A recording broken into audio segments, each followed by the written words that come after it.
Rain hammered against the windows of Crossroads Diner with the kind of relentless fury that made November in Oregon feel like the world was trying to wash itself clean of sin.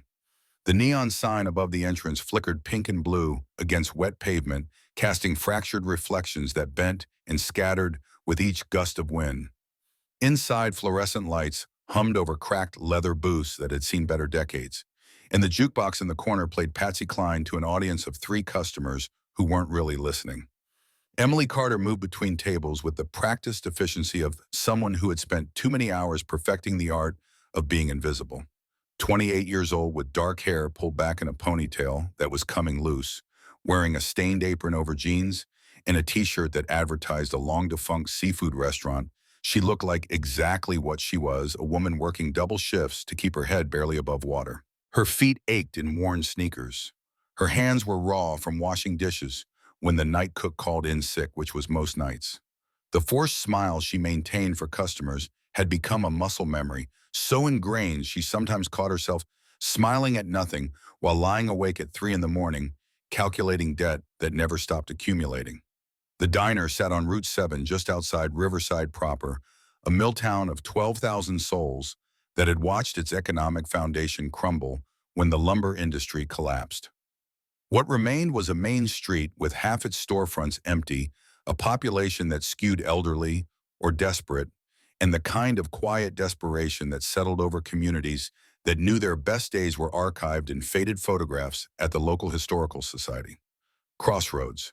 Diner survived because it was the only place open 24 hours serving truckers passing through on Highway 101 and night workers who needed coffee at 4 in the morning. Emily had been working the night shift for 2 years and 3 months, 9 p.m. to 5 a.m. 6 nights a week, making $11 an hour plus whatever tips materialized from people who were often barely scraping by themselves. She averaged $200 a week in tips if she was lucky. During her lunch break at Quick Mart, where she worked the day shift from 6 a.m. to 2 p.m., she would sit in her car and count the money, dividing it into envelopes marked rent, medical, food emergency. The emergency envelope never got more than $40 before some actual emergency drained it back to nothing. Tonight was Friday, which meant slightly better tips from the after-work crowd that trickled in before her shift started. She had made $47 so far, and it was approaching midnight. Her father needed medication by Monday that would cost $200. The math didn't work, but Emily had stopped expecting math to work sometime around the point where her law career imploded and left her scrambling for survival in a town where nobody knew who she used to be. Old Joe Henley sat at the counter nursing coffee that had gone cold an hour ago, his trucker's cap pulled low, reading a paperback Western with yellowed pages. A teenage couple occupied the corner booth, sharing a milkshake and whispering to each other with the intensity that made Emily remember when she used to believe love could protect you from the world's cruelty. The memory made her chest ache with something that wasn't quite grief, but it lived in the same neighborhood. Hank Rogers, the 78-year-old owner who had hired Emily without asking too many questions about her resume gaps, had left at 10 citing the storm and his bad hip. Emily was alone with 3 customers and 5 hours left on her shift. She counted the 20s in her apron pocket for the 3rd time and thought about her father Robert in the memory care facility across town, where he had been declining steadily for 4 years into a fog that occasionally lifted just long enough for him to recognize her before descending again. The visits were getting harder. Robert at 65 looked 80, his mind consumed by early-onset Alzheimer's that had manifested when Emily was still working as an assistant district attorney in Portland and believed she was building something that mattered. Now he didn't always know her name, but he would grab her arm with surprising strength and whisper warnings that the nurses attributed to dementia-induced paranoia. They're watching. Kyle knows. Be careful. Emily had stopped trying to understand the warnings and simply held his hand until he calmed down or forgot why he was agitated in the first place. The bell above the door chimed, and 3 men walked in, bringing cold air. And something else. Something that made Emily's shoulders tense with instinct, honed from years of prosecuting violent offenders. She recognized 2 of them immediately and felt ice water replace the blood in her veins. They had been here twice this week already. The first time they had been loud and rude, leaving a $3 tip on a $40 check. The second time, they had made comments about her appearance that made the other customers look away in embarrassment, while Emily smiled her practiced smile and pretended the words didn't make her skin crawl. Now they were back, and the way they moved into the diner with territorial confidence told Emily that tonight would be worse. The leader was tall and athletic with cold eyes that tracked her movements like a predator calculating angles. He wore an expensive leather jacket over designer jeans, the kind of casually costly outfit that spoke of money and the power that came with it. His companions were built like men who had spent time in gyms or prisons or both. The heavy-set one with the aggressive jaw was Travis Yates, known around Riverside for working at the auto body shop that everyone suspected was a front for a chop shop operation. The wiry one with nervous energy crackling in his movements was Danny Pierce, whose arrest record for petty theft and assault was public knowledge. But it was the leader who made Emily's instincts scream danger. There was something familiar in the set of his shoulders, in the way he scanned the diner, with assessment that went beyond choosing a table. She couldn't place where she knew him from, but the recognition was mutual because his eyes locked on her face, and a smile that had nothing to do with warmth spread across his features. They took the booth in the back corner, the one that gave a view of both the door and the kitchen, the one that spoke of tactical thinking. Emily grabbed menus with hands that had started to shake and forced her feet to carry her across the linoleum toward them. Her voice came out steadier than she felt. "Good evening, gentlemen. What can I get you?" The leader leaned back in the booth, his eyes never leaving her face. "Coffee to start, black, and we'll need a few minutes to look at the menu." Travis snorted. "We've been here enough times to know the menu by heart, Kyle. Just order." Kyle. The name hit Emily like a fist, and suddenly the familiarity crystallized into recognition, and with it came the sick understanding that she was in far more danger than she had realized. Kyle Brennan. Detective Kyle Brennan from Riverside PD. She had seen him 3 years ago in Portland testifying in the Mendoza drug trafficking case.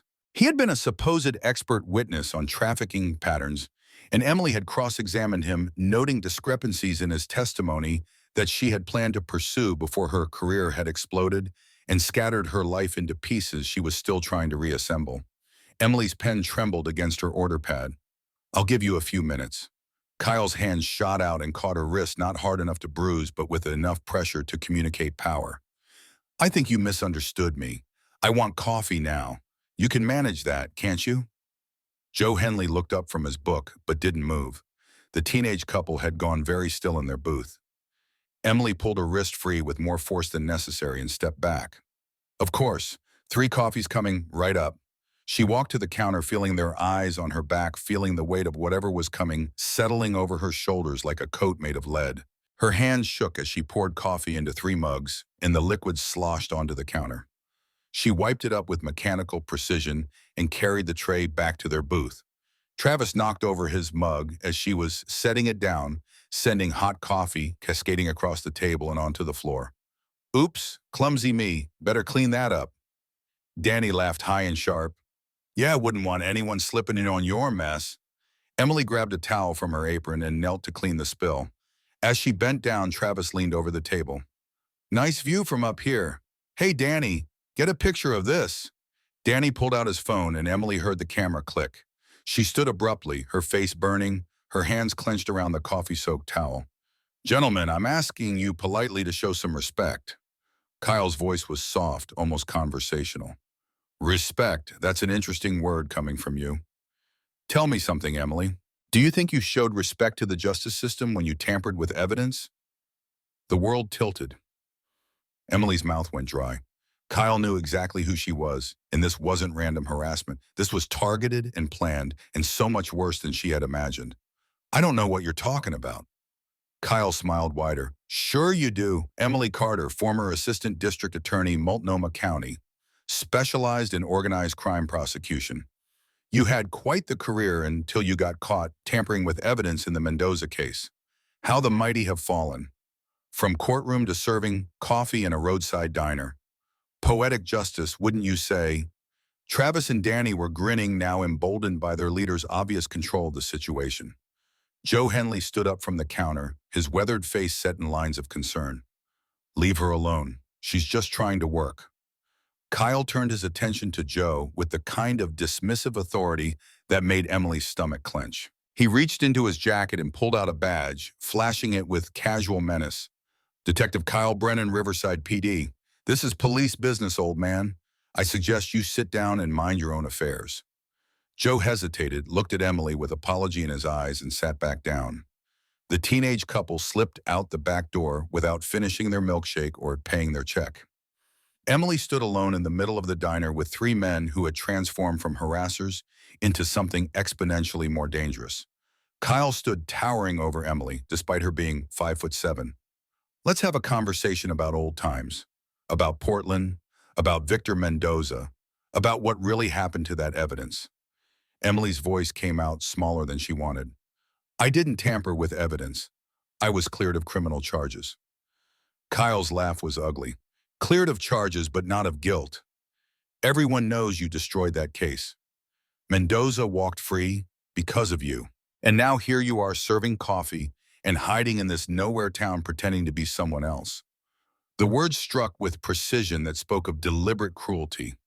Every accusation was something Emily had told herself in the dark hours of sleepless nights, every shame she carried compressed into verbal weapons and deployed by a man who wore a badge and knew she couldn't fight back.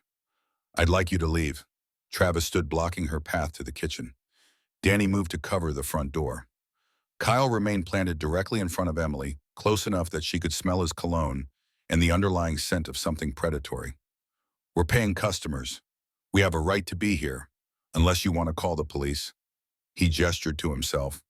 Oh wait, I am the police, so I guess you're out of options.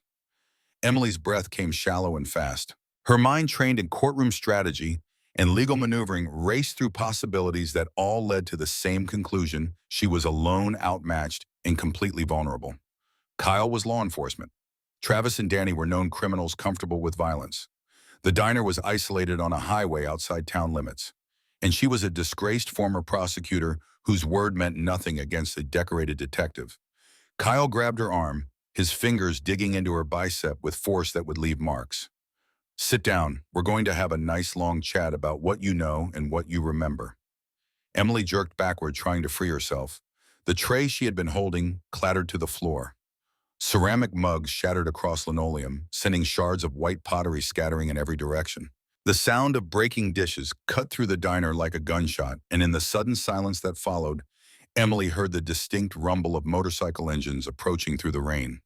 The sound grew louder, multiplying until it became a wall of noise that rattled the diner's windows. Through the rain-streaked glass, Emily saw headlights cutting through the darkness, 5 motorcycles pulling into the parking lot in tight formation that spoke of military precision or brotherhood forged through shared experience. The bikes arranged themselves in a defensive arc, engines idling for a moment before cutting off in synchronized silence. 5 riders dismounted, water streaming off heavy leather jackets, decorated with patches that caught the diner's neon glow. The largest of them was 6'3", with a gray beard and arms covered in tattoos that disappeared into his sleeves.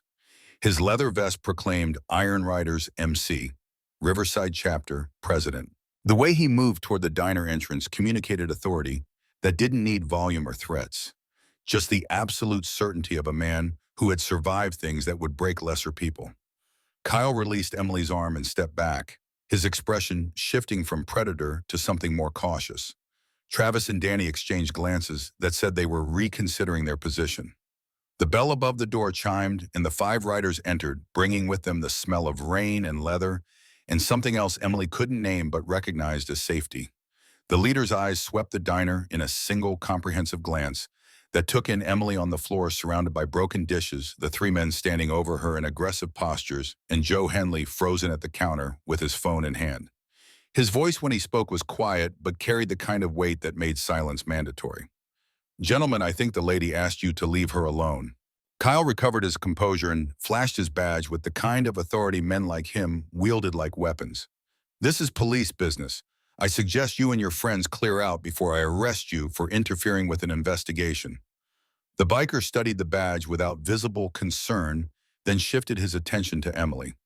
Ma'am, is this man investigating you for something? Emily's voice cracked when she tried to respond. He was harassing me. They all were. The leader nodded as if this confirmed something he already knew. His companions had spread out to flank the booth where Travis and Danny still stood, their presence transforming the diner's geography into something tactical. None of them had spoken or made overtly threatening gestures, but the message was unmistakable. The numbers had shifted, and with them, the balance of power. Your badge doesn't give you the right to assault women, detective. Kyle's jaw tightened. I haven't assaulted anyone. You're making serious allegations against a law enforcement officer. The biker's expression didn't change. I know who you are, Kyle Brennan, and you know who I am. So let's not pretend this is about allegations or investigations. You came here to intimidate this woman. Now you have a choice. You can leave peacefully, or we can wait for the county sheriff to arrive and sort it out officially. As if summoned by the words, blue and red lights washed across the diner's exterior. Joe Henley had apparently called 911 during the confrontation. A county sheriff's cruiser pulled into the lot, and a man in his late 50s emerged, moving with the deliberate calm of someone who had responded to too many late-night disturbances. Kyle's face went through several rapid calculations before settling on strategic retreat. This isn't over, Ghost. I know exactly who you are. Ex-con playing hero doesn't change what you've been. The biker called Ghost didn't rise to the bait. And I know exactly who you are, detective. Your reputation precedes you. Kyle pulled a $100 bill from his wallet and dropped it on the table with the kind of theatrical gesture that was meant to communicate power and contempt in equal measure. For the coffee and the entertainment, keep the change. He walked toward the door with Travis and Danny trailing behind him like remoras following a shark. As he passed Emily, he leaned close enough that only she could hear his whisper. We'll continue our conversation another time, Miss Carter. Count on it. Then they were gone, disappearing into the rain, just as Sheriff Tom Morrison entered the diner, shaking water from his jacket. Morrison was weathered and competent looking, with eyes that had seen enough human behavior to maintain healthy skepticism about everyone. Joe called in a disturbance. Someone want to tell me what happened? Emily found herself sitting in a booth while Ghost and the sheriff had a quiet conversation near the counter. The other bikers had settled into seats, their presence still imposing, but no longer threatening. One of them, built like a linebacker with gentle eyes, caught her looking and offered a small nod of reassurance. Morrison approached her booth with notepad in hand. Emily, you don't want to file a complaint. Joe says those men were harassing you, and it got physical. Emily looked at the floor where shards of ceramic still lay scattered. She thought about Kyle's badge and his threats and the power differential between a disgraced former prosecutor and a decorated detective. She thought about her father vulnerable in the memory care facility and her own precarious employment hanging by threads she couldn't afford to fray. It was just a misunderstanding. They were loud and rude, but they left. I don't want to make it into something bigger. Morrison's expression said he didn't believe her but understood the calculation she was making. Emily, if they come back and if it escalates, you call immediately. Understand? She nodded, not trusting her voice. Morrison took statements from Joe and Ghost, his questions professional, but tinged with the jurisdictional tension that existed between Riverside PD and the county sheriff's office. When he finished, he paused by Emily's booth. Those bikers might look rough, but Ghost and his crew run a legitimate charity operation. They've helped more people in this county than most churches. You could do worse for allies if you need them. Then he was gone, leaving Emily alone with 5 leather-clad strangers who had intervened for reasons she didn't understand. Ghost approached her booth and, to her surprise, knelt down to help collect the broken ceramic pieces. His hands were massive and covered with prison tattoos, but they moved with surprising care as he gathered shards. My mama raised me better than to leave a lady to clean up a mess men made. Emily found herself studying him properly for the first time. His face was weathered by time and hard living, marked with scars that told stories he probably never shared willingly. But his eyes held something unexpected kindness that seemed earned rather than inherited, the kind that came from surviving darkness and choosing to carry light anyway. Thank you for intervening. You didn't have to do that. Ghost stood disposing of the broken pieces in the trash can Emily had brought over. Actually, we did. This is our regular Friday night spot. Been coming here for 5 years every week without fail. We protect our own, and Crossroads Diner is part of our route. The other bikers had moved to the counter and were ordering coffee and pie from Joe, who seemed considerably more comfortable with them than he had been with Kyle's crew. Emily watched them with the kind of cognitive dissonance that came from 3 years of learning to distrust her own judgment. I'm sorry I don't even know your name. The biker extended his hand. Marcus Sullivan. People call me Ghost. The name hit Emily with recognition that must have shown on her face because Ghost's expression shifted to something grimmer. You've heard of me. Emily nodded slowly. The wrongful conviction case. You were exonerated 2 years ago after serving 8 years for armed robbery. Ghost's jaw tightened. The robbery I didn't commit. Kyle Brennan was the arresting officer. Planted evidence in my car, got a witness to lie, sent me to Oregon State Penitentiary for the better part of a decade. Took 8 years for the truth to come out when the witness confessed on his deathbed. The pieces were assembling themselves into a picture that made Emily's skin crawl with implications she was only beginning to understand. Kyle faced no consequences. Claimed he acted on evidence available at the time. Internal investigation cleared him of misconduct. Whole system protected one of its own while I lost 8 years I'll never get back. Ghost studied her face with the kind of attention that said he saw more than she wanted to reveal. Kyle mentioned you were a lawyer in Portland. Emily's defenses went up automatically. I'm not anymore. What happened? The question was gentle, but Emily felt the old shame rising like bile. I don't want to talk about it. Ghost nodded acceptance. Fair enough. We all have past we'd rather forget. But Emily, Kyle Brennan is dangerous, more than you know. If he's targeting you, there's a reason, and it's not random harassment. One of the other bikers approached a man in his late 30s with grease under his fingernails and an easy smile. I'm Tommy Dixon. People call me Wrench because I own the motorcycle shop in town. That's Bull. He gestured to the large, gentle-eyed man. Carlos goes by Smoke and the older guy is Preacher. They nodded greetings, and Emily felt something shift in the diner's atmosphere, from tense standoff to something approaching community. Tommy ordered pie for everyone and insisted Emily sit with them during her break. She found herself sliding into the booth across from Ghost while the others arranged themselves nearby. Preacher, who looked to be in his early 50s with silver threading through dark hair, spoke with unexpected softness. Been doing this long working nights at the diner. Emily calculated how much to reveal. 2 years. I worked days at Quickmart too. Bull's eyebrows rose. Double shifts 6 days a week. That's brutal. The casual sympathy in his voice made Emily's throat tight. My father has Alzheimer's. The care facility is expensive. Understanding passed among the bikers without words being spoken. Bull nodded. My dad had dementia. I know how hard it is watching someone you love disappear piece by piece.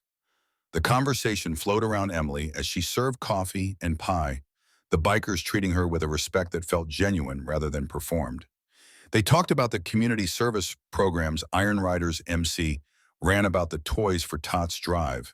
They were organizing for Christmas, about Tommy's shop and the classic bike he was restoring.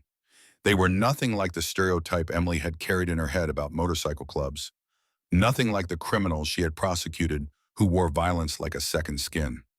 When the diner emptied out around 2 in the morning and the bikers prepared to leave, Ghost pulled Emily aside near the door. His expression was serious in a way that made her pulse accelerate. Kyle Brennan destroyed my life once. I won't let him destroy yours. Whatever happened in Portland, whatever connection he has to your past, he's not done with you. You saw how he reacted tonight. Men like Kyle don't forgive perceived slights, and they don't stop until they've crushed anyone who threatens them. Emily's voice was barely audible. Why would you help me? You don't even know me. Ghost pulled a card from his wallet and pressed it into her palm. Because 8 years ago, I was where you are now. Alone, scared, facing a system that was supposed to protect me, but was actually weaponized against me. No one stood up for me. No one fought back. I won't let that happen to someone else if I can prevent it. Emily looked at the card. On the front was printed Iron Riders MC with a phone number. On the back, in handwritten in neat script, we protect our own. I'm not one of yours. Ghost's smile was sad but certain. You are now. Whether you like it or not, Kyle made this personal when he came after you in our diner. You call that number day or night if he or his friends come back. Someone will answer. Someone will come. He paused, seeming to weigh his next words carefully. One more thing. Your father, you said he has Alzheimer's. Emily nodded, confused by the shift in topic. Sometimes what looks like dementia is actually trauma. If your father witnessed something he shouldn't have, fear can do strange things to the mind. The warnings he gives you, the paranoia the nurses dismiss as disease symptoms. What if it's not illness? What if it's memory of something real? The suggestion landed like a stone dropped into still water, sending ripples through Emily's understanding of the past 4 years.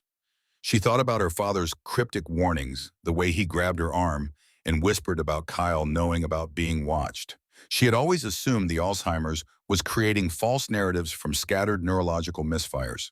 But what if Robert Carter's fear was rooted in actual events?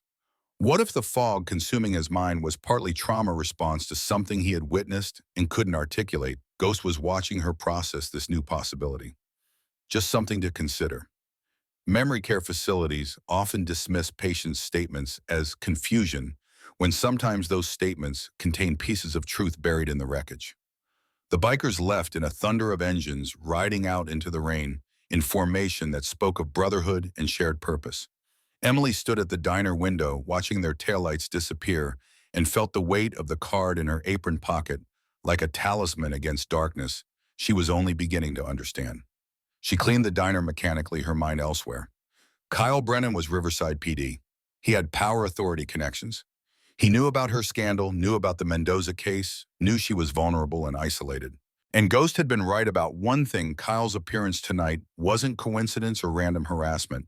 It was calculated intimidation with purpose she didn't yet grasp.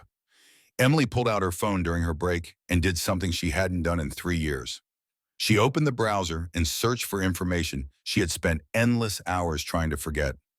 Victor Mendoza drug trafficking case. The articles loaded slowly on the diner's spotty Wi-Fi, each headline a fresh wound reopening. Portland ADA accused of evidence tampering. Mendoza case collapses after evidence mysteriously disappears. Former rising star Emily Carter resigns in disgrace. The photos showed a younger version of herself in professional attire, confident and certain of her trajectory. That woman seemed to belong to a different timeline, one where the world made sense and hard work and integrity led to success rather than ruin. Emily scrolled through articles until she found what she was looking for. A brief mention of Detective Kyle Brennan testifying as expert witness on trafficking patterns in the preliminary hearing.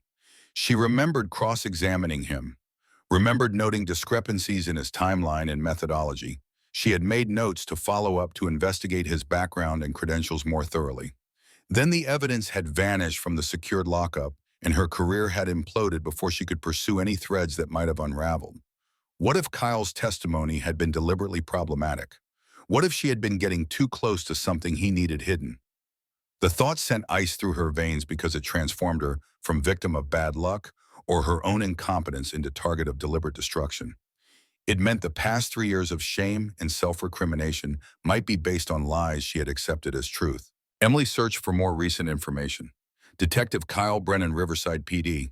She found news articles praising him for a drug bust 4 years ago that netted $200,000 in cash and drugs, resulting in 5 arrests.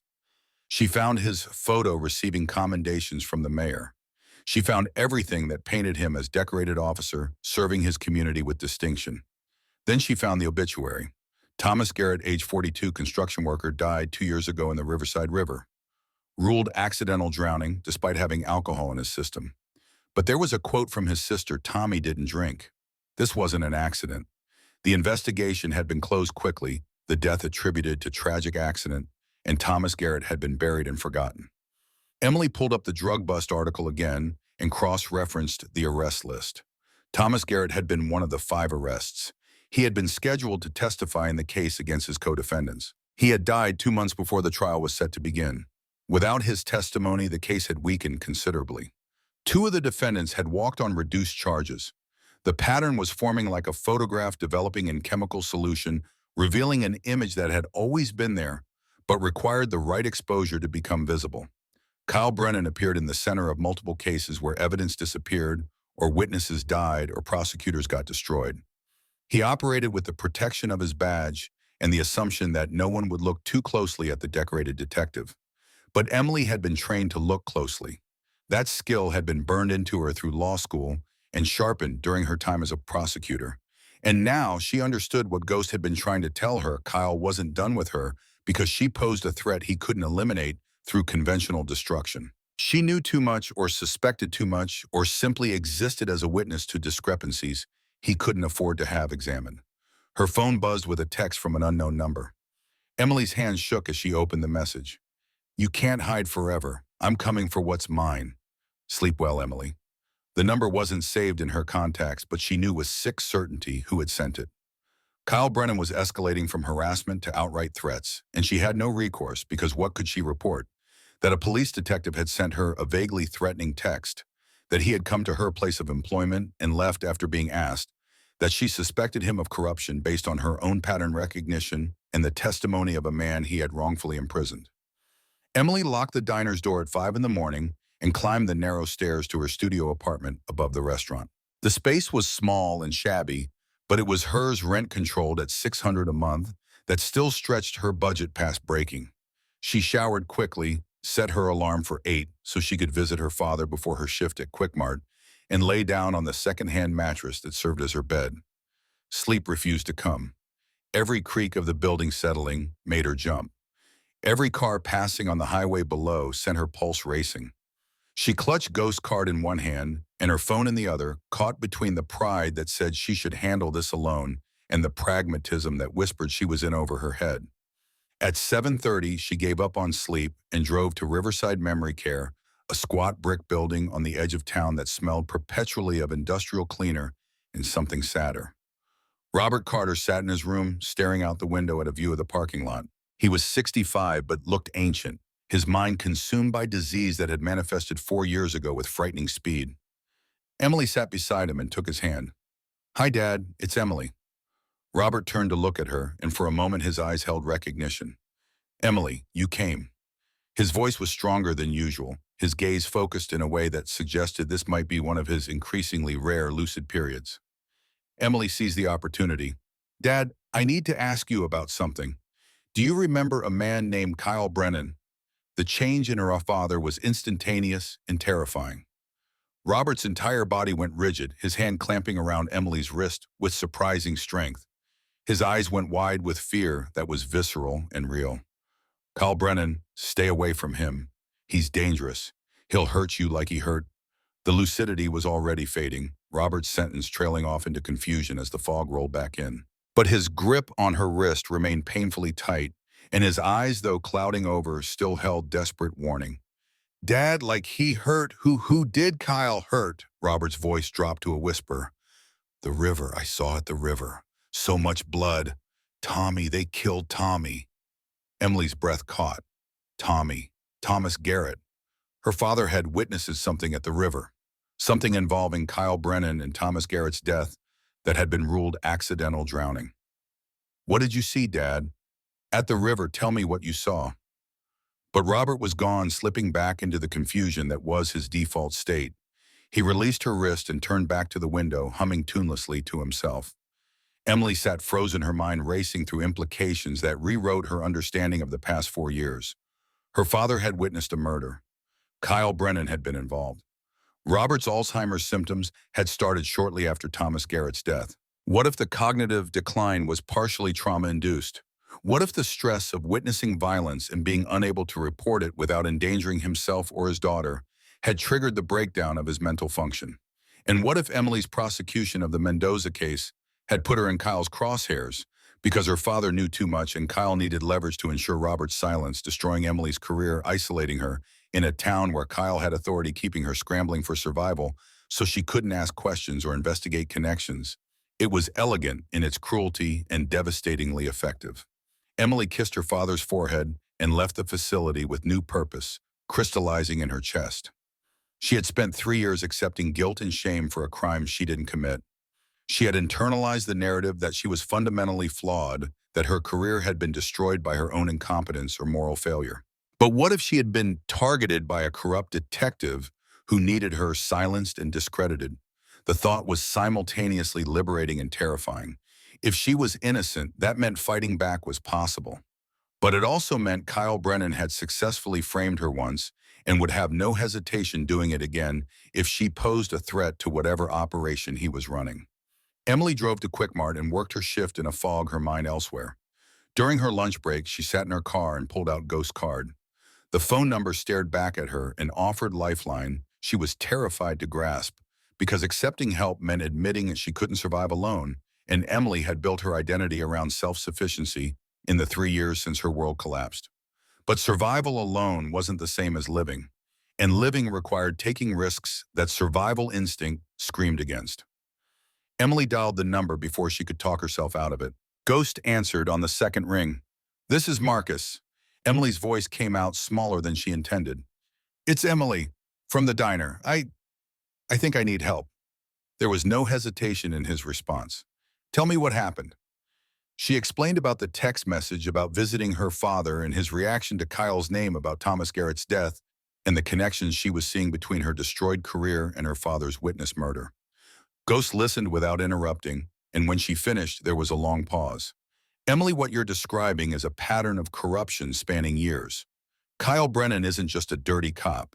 He's part of something bigger, and he's been systematically eliminating threats. Your father witnessed Garrett's murder. You were prosecuting a case that might have exposed Kyle's involvement with Mendoza's organization.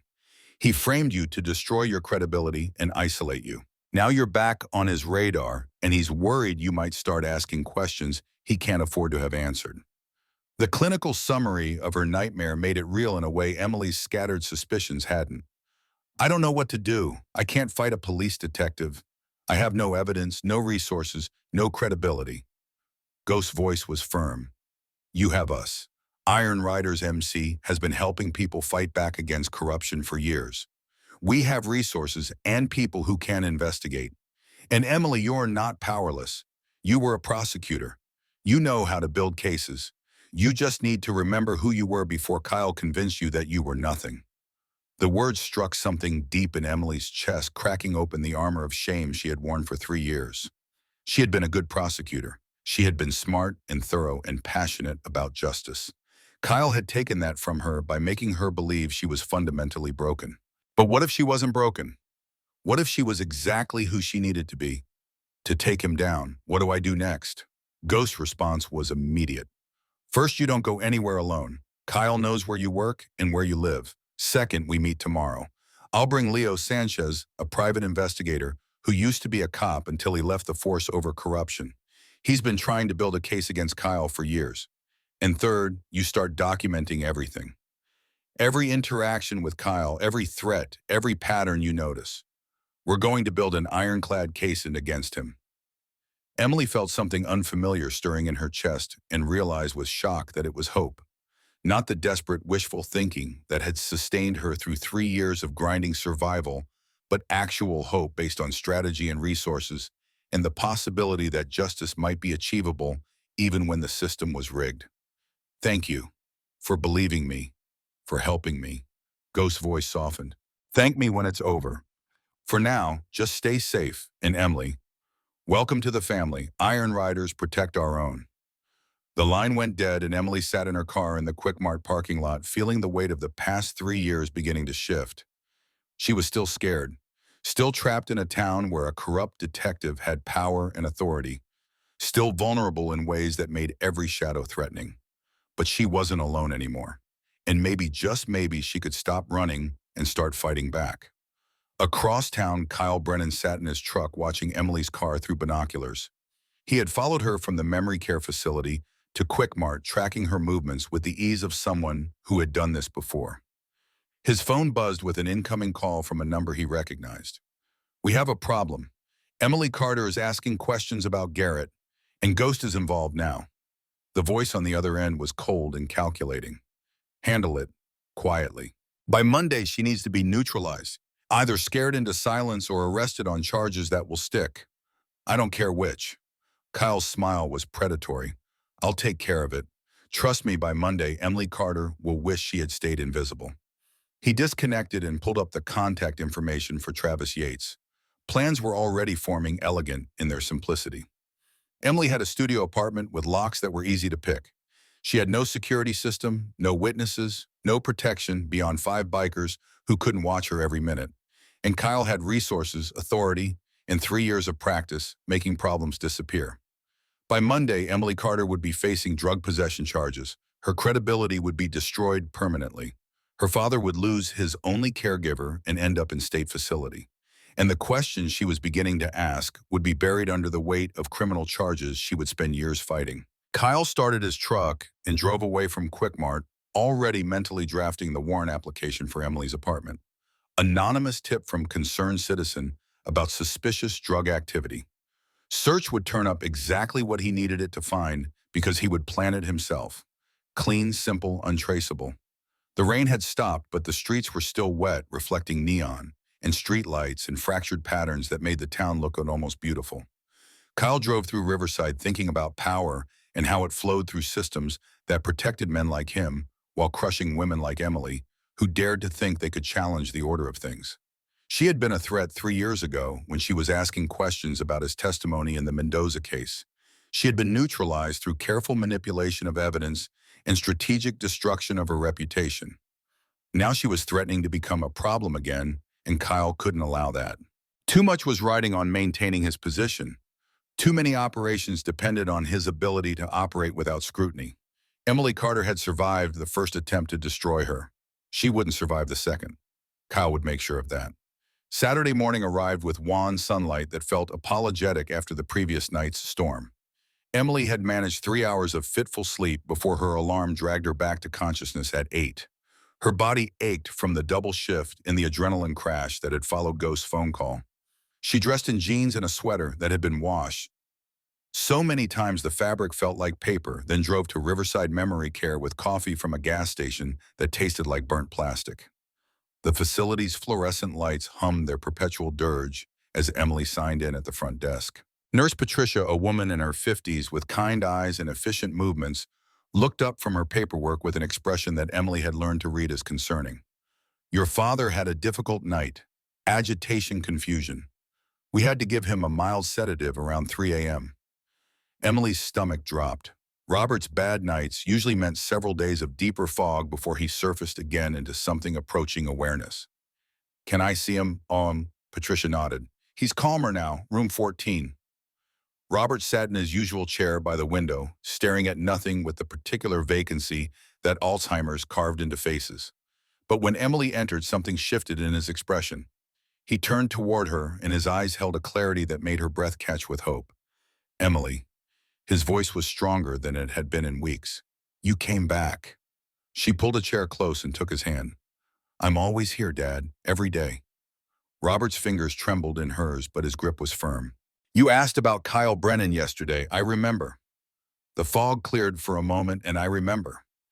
Emily leaned forward, her heart hammering. Tell me what you know about Kyle.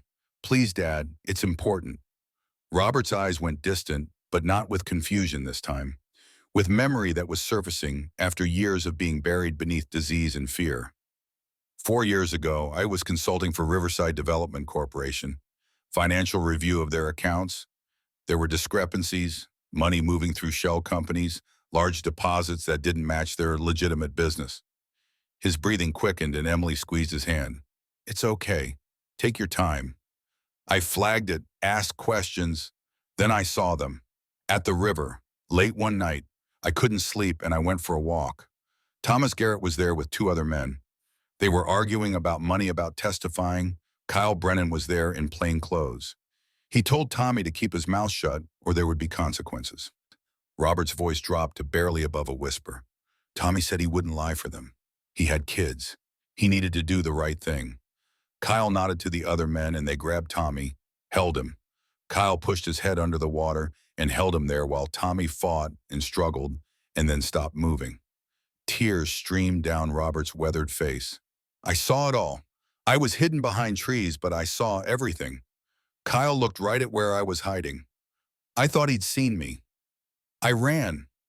The next day, Tommy's death was ruled accidental drowning. Kyle came to my office and said he knew I'd been asking questions about Riverside Development. Said I should retire early for my health. Said if I spoke about what I'd seen, my daughter would have an unfortunate accident. Emily felt ice water flow through her lungs. He threatened me 4 years ago. Robert nodded. I retired immediately, stopped asking questions, tried to forget. But the fear, the guilt, the knowledge that I'd let a murderer walk free to protect you, it ate at me. The doctors say I have Alzheimer's, but sometimes I wonder if my mind just broke under the weight of knowing. His lucidity was already starting to fade, the clear window into memory fogging over again. Emily held his hand tighter. Dad, what happened when I started prosecuting the Mendoza case? Robert struggled to focus. Kyle came again. Said your case was getting too close to things that should stay buried. Told me to make you stop. I tried to warn you, but you were so passionate about justice. Then the evidence disappeared and your career ended, and I knew Kyle had done it to punish me. Emily's throat was so tight she could barely speak. This wasn't your fault. None of it. Kyle did this. But Robert was slipping away again, his eyes losing focus, his grip on her hand loosening. Be careful, Emily. He's watching. Always watching. He turned back to the window and began humming tunelessly. The moment of clarity passed. Emily sat with him for another 20 minutes, but he didn't acknowledge her presence again. When she finally left, Nurse Patricia was waiting in the hallway. What he told you about Kyle Brennan? He's mentioned that name before during agitated episodes. We always assumed it was false memory confabulation that Alzheimer's patients sometimes experience. But the way he talked about it, the consistency of the details. Emily met Patricia's eyes. What if it's not false memory? What if everything he's saying is true? Patricia's expression shifted to something troubled. Then your father has been carrying the weight of witnessing a murder for 4 years, and the stress of that secret could absolutely have accelerated his cognitive decline. Emily left the facility with her understanding of the past 4 years completely inverted. She had believed she was the cause of her father's illness, that the stress of her scandal and the financial burden of her unemployment had broken him. But Robert had been broken long before her career imploded. He had been shattered by witnessing murder and being forced to choose between justice and his daughter's safety. Kyle Brennan had orchestrated everything. The murder of Thomas Garrett to silence a witness. The threats against Robert to ensure compliance. The destruction of Emily's career when her investigation got too close to connections Kyle needed hidden. It was systematic corruption executed with the protection of a badge and the assumption that no one would look closely enough to see the pattern. Emily drove to Riverside Public Library and spent 2 hours on the public computers diving into archives that she had been too ashamed to examine for 3 years. The Mendoza case files were public record up to the point where the case collapsed. She read through preliminary hearing transcripts and found Kyle Brennan's testimony as expert witness on drug trafficking patterns. Reading it now with new context, she saw what she had sensed back then, but hadn't had time to pursue. Kyle's timeline for how Mendoza's organization operated didn't match other evidence. His descriptions of distribution networks contained inconsistencies that suggested either incompetence or deliberate misdirection. Emily had noted these discrepancies in her cross-examination, had flagged them for follow-up investigation. Then 3 days later, the evidence had disappeared from the secured lockup. Chain of custody logs, drug seizure, documentation, witness statements, all gone without explanation. Emily had been blamed because she had been the last prosecutor to sign for access. Internal investigation had focused on her, while the real question went unasked: who else had access to that evidence room? Emily pulled up the list of personnel authorized to access evidence lockup. It was extensive, all sworn officers with proper clearance, which included testifying witnesses like Kyle Brennan. He could have accessed the evidence room legally, removed the documentation, and walked out without triggering any alarms because he was supposed to be there. The genius of it made Emily sick. Kyle had embedded himself in the prosecution's case as an expert witness, gained legal access to evidence storage, destroyed the materials that would have convicted Mendoza, and then let Emily take the fall because she was convenient and her questioning of his testimony made her dangerous. She searched for more information on Thomas Garrett and found the obituary she had read the night before. But now she dug deeper, finding news coverage of the drowning.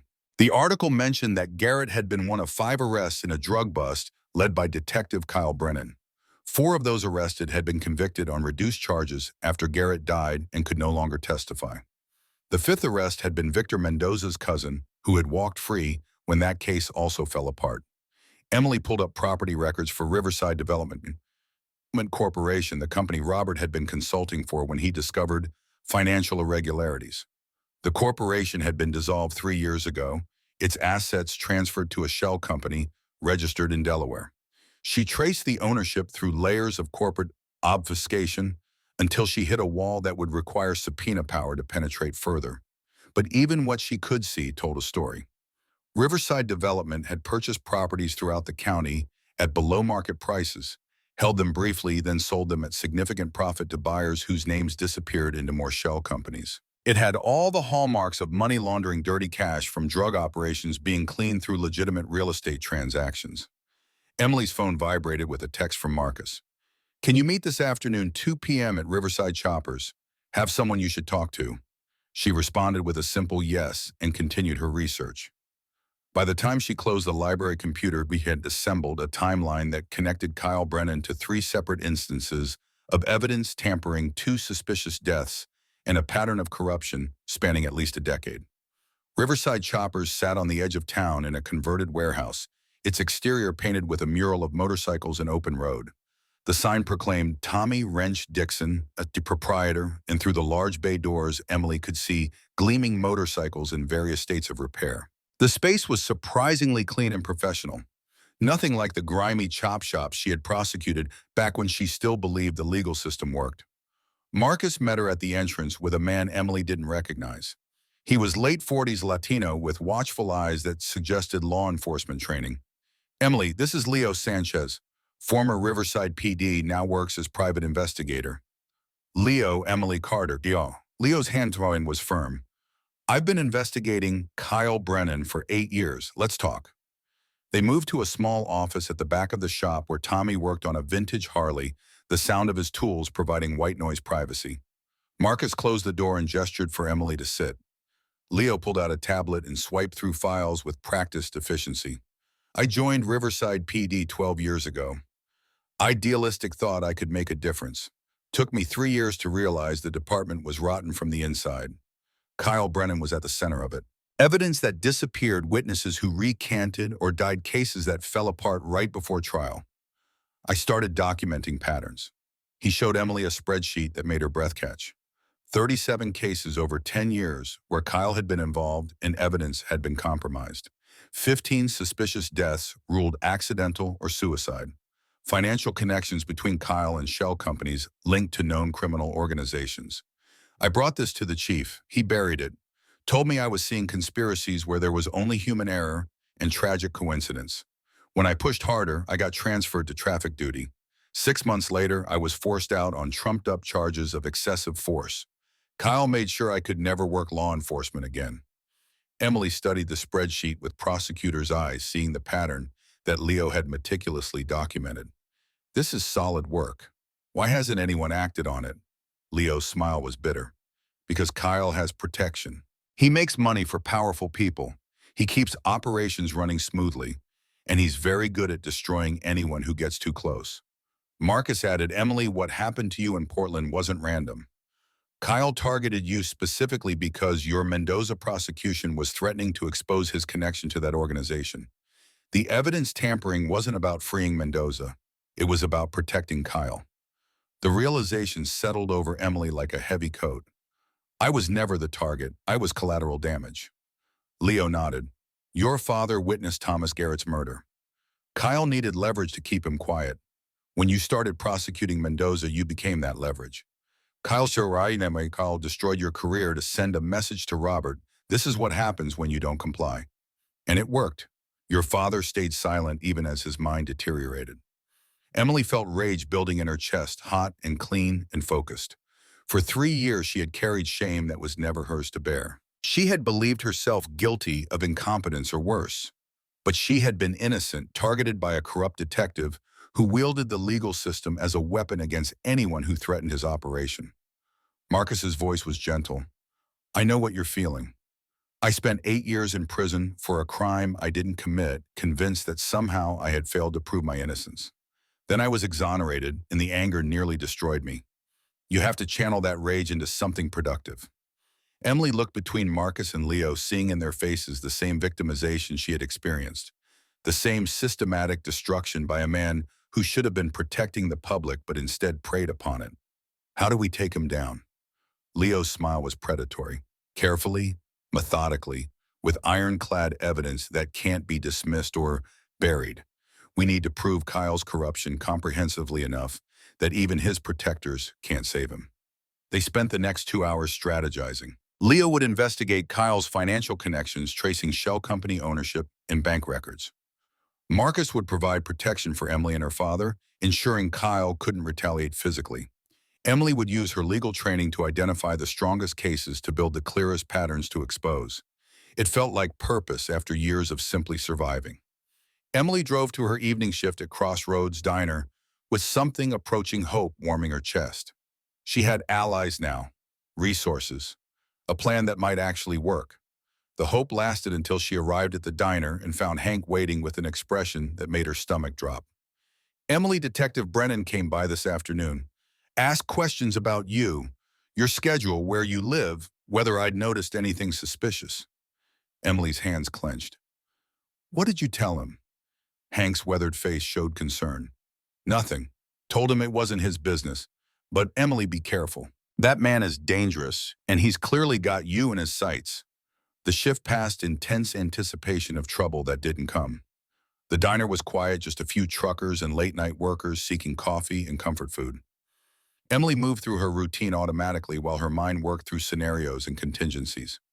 Kyle was planning something. Men like him didn't make threats without following through. At 10:15, Kyle walked through the door alone. He wore his Riverside PD uniform, all official authority and casual menace. He took a seat at the counter where Emily would have to serve him and smiled the way predators smile at prey that has no escape route. Good evening, Ms. Carter. I hope you slept well last night. Emily set a menu in front of him with hands that wanted to shake, but she forced steady. What do you want, Detective? Kyle's smile widened. Just coffee and a conversation. You see, I ran your name through the system today. Very interesting history. Makes me wonder what someone with your background is hiding. Emily poured coffee with mechanical precision. I'm not hiding anything. Kyle took a slow sip, his eyes never leaving her face. Really, because I could get a warrant for your apartment. Anonymous tip about drug activity. You'd be surprised how often those tips turn out to be accurate. The threat was naked and direct. Emily felt her pulse accelerate but kept her voice level. That would be harassment, and you know it. Kyle leaned across the counter close enough that she could smell his cologne. Prove it. Your word against mine. Disgraced former prosecutor versus decorated detective. Who do you think people will believe? Emily forced herself to meet his eyes. What do you want from me? His voice dropped to barely above a whisper. I want you to stop asking questions. Stop investigating. Stop talking to Ghost and his criminal friends. Go back to being invisible. Serve coffee, visit your father, accept that this is your life now. Do that, and we have no problems. Emily's response came before she could stop it. And if I don't, Kyle's smile turned cold. Then Monday morning you'll be in a cell facing drug trafficking charges. Your father will lose his care facility placement and end up in state psychiatric ward. And Ghost will learn what happens when ex-cons interfere with police business. Is that clear enough? He stood and dropped a $5 bill on the counter. Keep the change. And Emily, say hi to Robert for me. I visit memory care sometimes. Community outreach. Your father and I have very interesting conversations when he's lucid. The implication was clear. Kyle had access to Robert. Could hurt him. Could manipulate a vulnerable Alzheimer's patient without witnesses or consequences. Emily stood frozen behind the counter as Kyle walked out, leaving the diner feeling colder despite the heating system running at full blast. She called Marcus the moment her shift ended at 5 a.m. His voice was alert despite the early hour. He threatened me directly, said he'd plant drugs in my apartment and arrest me if I don't stop investigating. Marcus's response was immediate. You can't go back to your apartment. It's compromised. Pack a bag and come to the compound. We have secure housing. Emily's pride warred with pragmatism. I can't just abandon my home. Marcus's voice was firm. Your home is above the diner where Kyle knows you live. He's already planning to frame you. Coming back gives him opportunity. Emily, I know you want to be independent, but independence means nothing if you're in prison. The logic was undeniable. Emily went up to her apartment and packed essentials into a duffel bag, moving quickly while dawn light began filtering through her small window.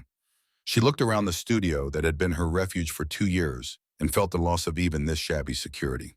But Marcus was right. Staying meant walking into Kyle's trap. The Iron Riders compound was a converted warehouse 15 minutes outside Riverside surrounded by fence and security cameras. Marcus met her at the gate and led her to a small but clean room that served as guest quarters for people in exactly her situation, those fleeing danger and needing protection. Get some sleep. We'll figure out next steps when you're arrested. But sleep was impossible. Emily lay on an unfamiliar bed in an unfamiliar place, listening to sounds of the compound waking up around her, and felt her life spiraling further from anything she recognized as normal. She had gone from prosecutor to waitress to fugitive, hiding in a motorcycle club compound while a corrupt detective planned her destruction. Her phone buzzed with an unknown number. She answered cautiously. "Ms. Carter, this is Hank. Police are at the diner with a search warrant. They're going through your apartment right now." Emily's stomach dropped. "What are they looking for?" Hank's voice was grim. "They're saying they received an anonymous tip about drug activity." "Emily, they just came out with evidence bags." "I'm so sorry." The line went dead and Emily sat frozen, watching her worst fears materialize in real time. Kyle had moved faster than she expected, executing his threat with the efficiency of someone who had done this before. Within an hour, Marcus received confirmation from Leo's police scanner. Emily Carter had been issued an arrest warrant for possession with intent to distribute methamphetamine. The evidence was damning. 100 grams of meth allegedly found in her kitchen cabinet, enough to trigger mandatory minimum sentencing, enough to destroy any credibility she had left and ensure she would spend years fighting charges instead of investigating Kyle. Marcus drove Emily to the Riverside Police Department at noon. Leo and a lawyer named Patricia Lynn accompanying them. Patricia was a woman in her 40s with steel in her eyes and a reputation for defending impossible cases. "Don't say anything except to confirm your name and address. They'll try to get you to talk." "Don't. Every word you say will be twisted." Emily walked into the police station flanked by her unlikely defenders and surrendered herself to Kyle's carefully constructed trap. The booking process was methodical: humiliation, fingerprints, mugshot, strip, search, orange jumpsuit. She was placed in a holding cell with 3 other women and left to process the fact that her life had just been demolished for the second time by the same man. The arraignment was a blur. The prosecutor requested high bail based on the quantity of drugs and Emily's flight risk. Patricia argued that Emily was a respected member of the community with no criminal history and deep ties to Riverside through her father's care. The judge set bail at $25,000, far more than Emily could access, even if she liquidated everything she owned. She was led back to the holding cell, certain she would be transferred to county jail to await trial. But 4 hours later, a guard called her name and told her she had been released. Marcus waited in the lobby with paperwork showing he had posted her full bail. Emily stared at him in shock. "You put up $25,000 for me." Marcus's expression was calm. "It's not charity. It's investment in taking down Kyle Brennan. And you're not facing this alone." They walked out of the police station into afternoon sunlight that felt surreal after the fluorescent hell of booking. Patricia was waiting by her car with legal strategy already forming. "This is textbook evidence planting. We fight it hard and we fight it publicly. But Emily, we need proof that Kyle planted the drugs. Without that, it's your word against physical evidence." Leo emerged from a different vehicle, his expression grim. "I checked with a contact at the lab. The meth hasn't been processed yet, but when it is, we should request detailed analysis. Purity cutting agents batch markers. If we can prove it came from Kyle's own evidence locker or a known seizure, we have leverage." The team reconvened at Riverside Choppers where the full Iron Riders membership had assembled. 15 men and 3 women, all wearing their leather vests, all looking at Emily with expressions that ranged from sympathy to anger on her behalf. Marcus addressed the group. "Emily is under Iron Riders' protection now. Kyle Brennan framed her the same way he framed me 8 years ago. We're going to prove it, and we're going to take him down. Anyone not comfortable with that can leave now." No one moved. Bull, the gentle giant, spoke up. "We've all been where Emily is, broken by a system that was supposed to protect us. We stand together." The next week unfolded in coordinated investigation that felt like Emily's prosecutorial work in reverse. Instead of building a case against the defendant, she was deconstructing the case against herself while simultaneously assembling evidence against her accuser. Leo discovered that Kyle had made 3 large cash deposits in the weeks before Emily's arrest, $15,000 total with no clear source. The timing suggested payment for services rendered possibly to Travis for planting the drugs. Leo also found security footage from a store near Emily's apartment showing Travis in the area the morning of the search despite having no legitimate reason to be there. Patricia filed motions challenging the search warrant's validity and demanding Kyle's body camera footage from the search. The prosecution fought back claiming privilege and investigative confidentiality. The legal battle was just beginning, and Emily knew it would be months before trial. Meanwhile, Tommy Dixon examined Emily's apartment with a mechanic's attention to detail. He photographed fresh tool marks on the cabinet where the drugs were found, evidence of forced entry that suggested the meth had been placed there recently. He documented scratches on Emily's door lock, consistent with picking tools. The investigation took a critical turn when Leo made contact with a woman named Angela Torres. She was Travis Yates's ex-girlfriend, recently fled from an abusive relationship and willing to talk about things she had overheard. Angela agreed to meet at a coffee shop in Portland neutral territory where Travis wouldn't find her. She was 29, nervous, and carried the particular wariness of someone who had survived violence. Travis bragged about planting drugs in some woman's apartment, said Kyle paid him $5,000 for an hour's work. I recorded it because I was scared and thought I might need evidence someday. Angela pulled out her phone and played audio that made Emily's hands shake. Travis's voice, drunk and boastful, describing exactly how he had picked Emily's lock, planted the meth in her kitchen cabinet, and left without being seen. Kyle's name was mentioned 3 times. The date stamp on the recording was 2 days before Emily's arrest. It was the evidence they needed. Concrete proof that Kyle had orchestrated the frame job. Patricia immediately filed amended motions, including the recording, as evidence of prosecutorial misconduct and illegal search.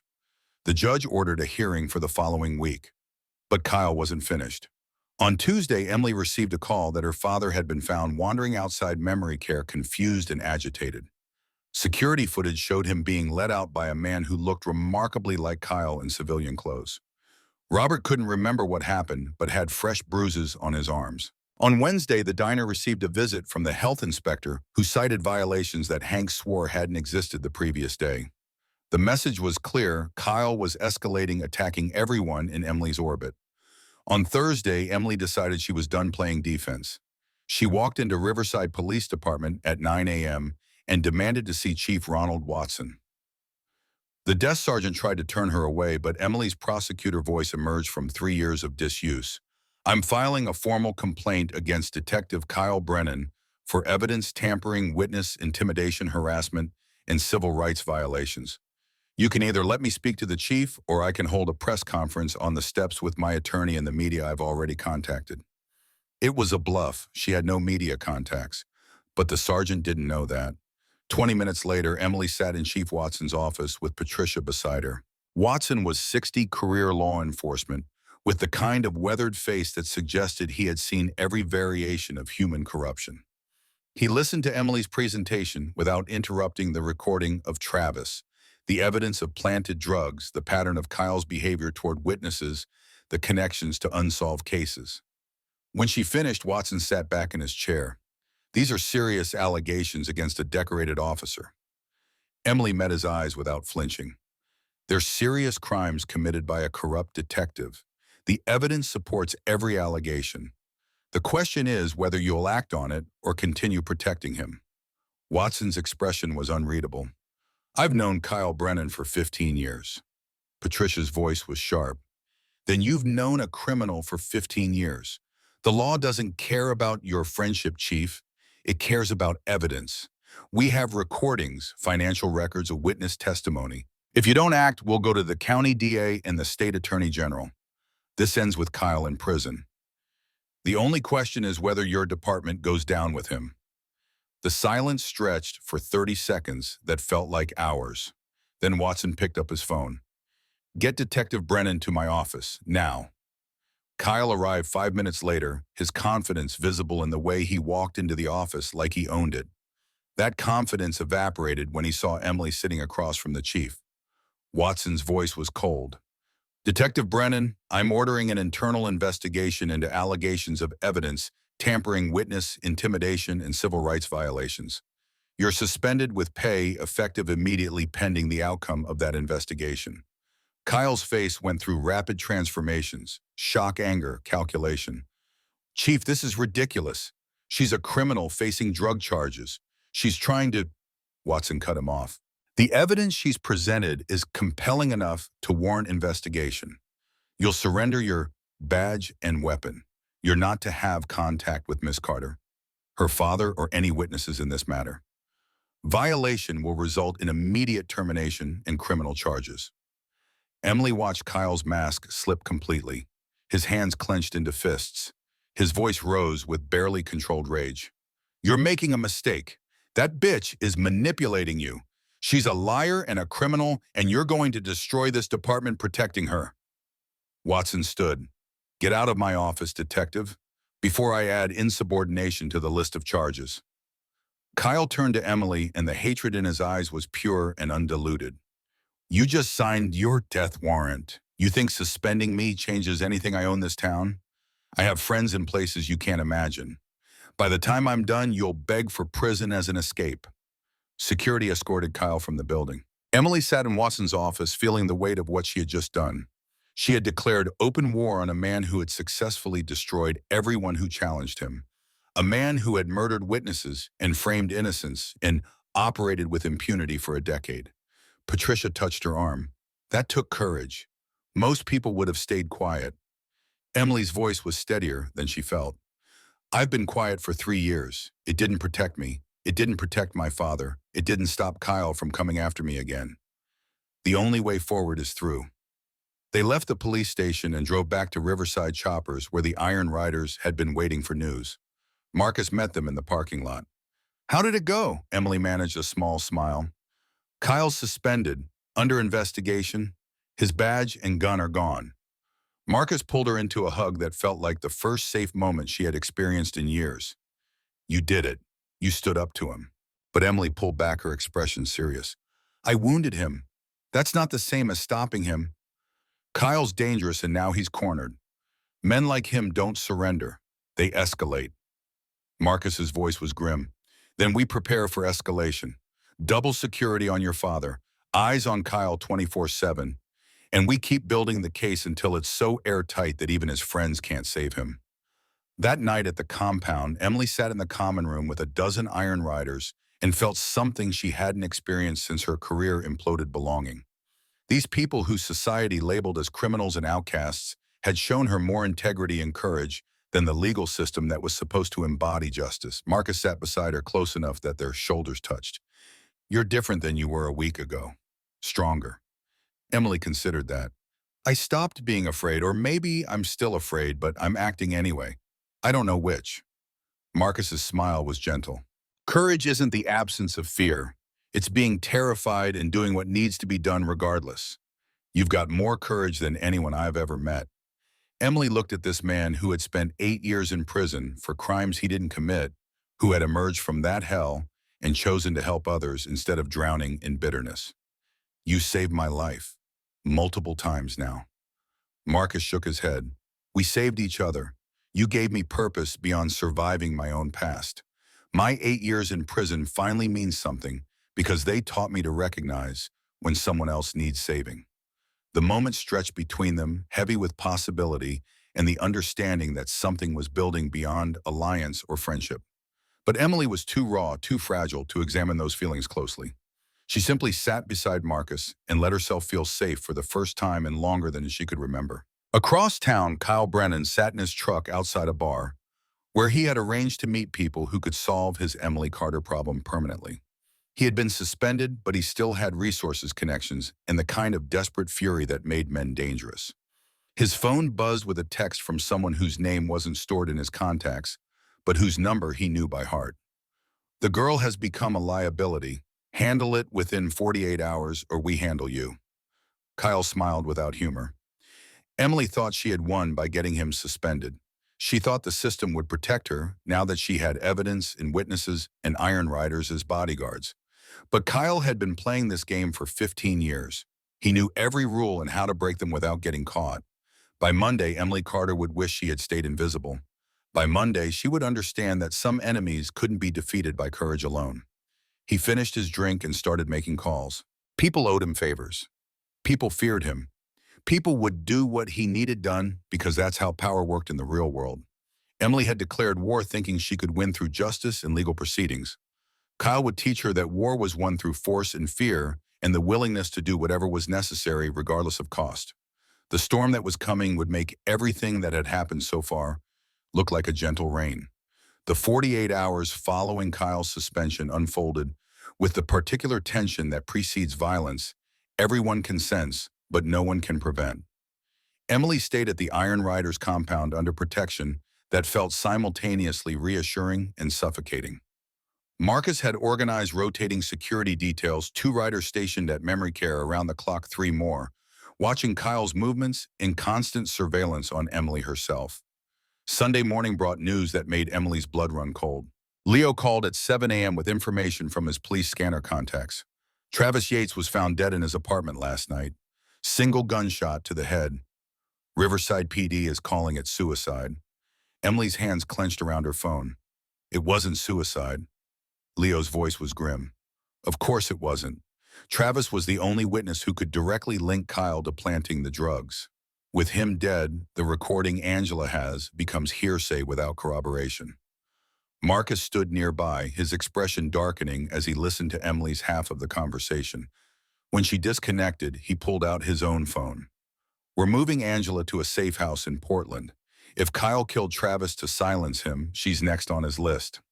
Within 2 hours, Angela and her 8-year-old daughter were relocated to a secure apartment funded by Iron Riders Witness Protection Fund, an informal network they had built over years of helping people escape dangerous situations. Bull drove them personally, his massive presence, ensuring no one would attempt interception.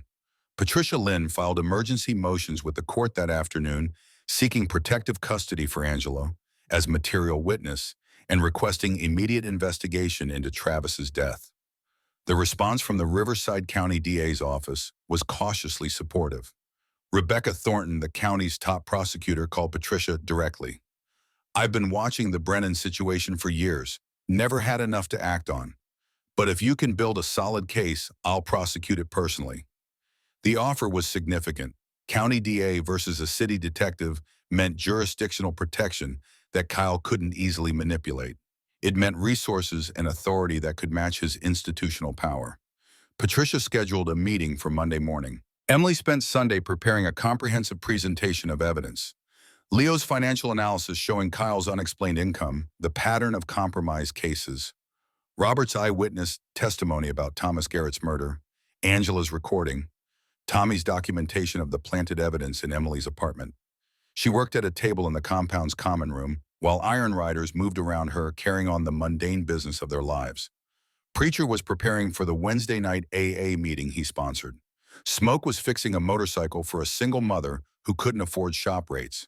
Bull was on the phone coordinating Thanksgiving food drive distributions. These men who society dismissed as criminals were doing more genuine good than the legal system that had failed Emily repeatedly. The irony wasn't lost on her. Marcus brought coffee and sat across from her, watching her work with the focused intensity she was learning to recognize as his default state. You're building a case the way you used to. Prosecutor Emily is coming back. She looked up from her laptop. I don't know if that person still exists. Too much has changed. Marcus's response was immediate. She exists. She's been buried under shame that was never hers to carry. But she's surfacing now. I can see her in the way you organize evidence, the way you anticipate legal arguments, the way you refuse to back down even when you're terrified. Emily felt something warm spreading through her chest. I am terrified. Kyle's killed at least 2 people we know about.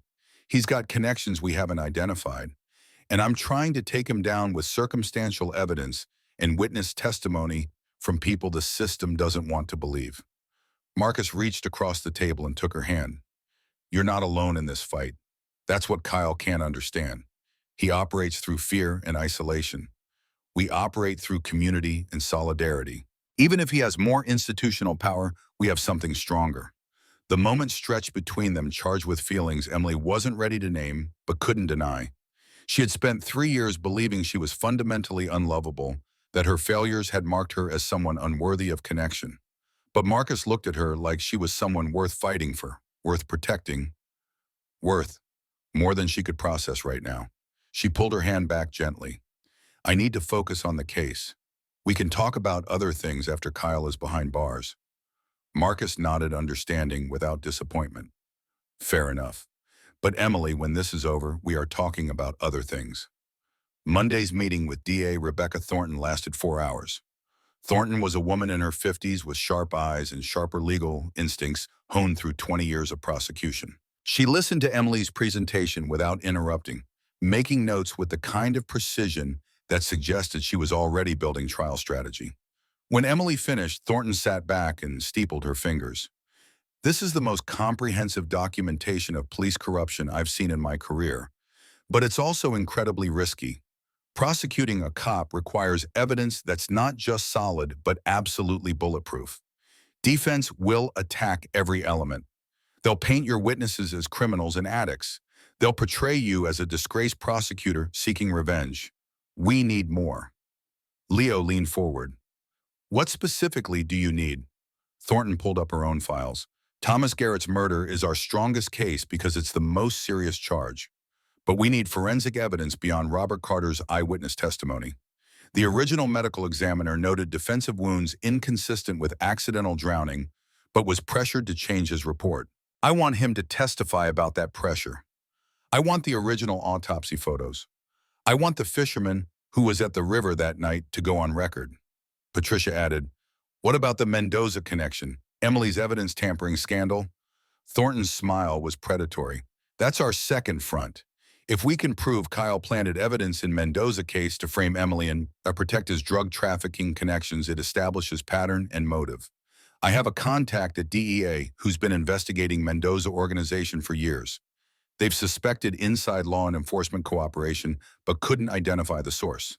If Kyle was that source, federal charges come into play. The strategy crystallized over the next hour. They would build a multi-pronged prosecution: Thomas Garrett's murder, Emily's frame job, Marcus's wrongful conviction, and Kyle's ongoing criminal conspiracy with drug trafficking organizations.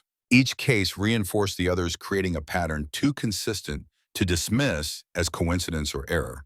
But they needed one more piece. They needed someone from Kyle's inner circle to flip.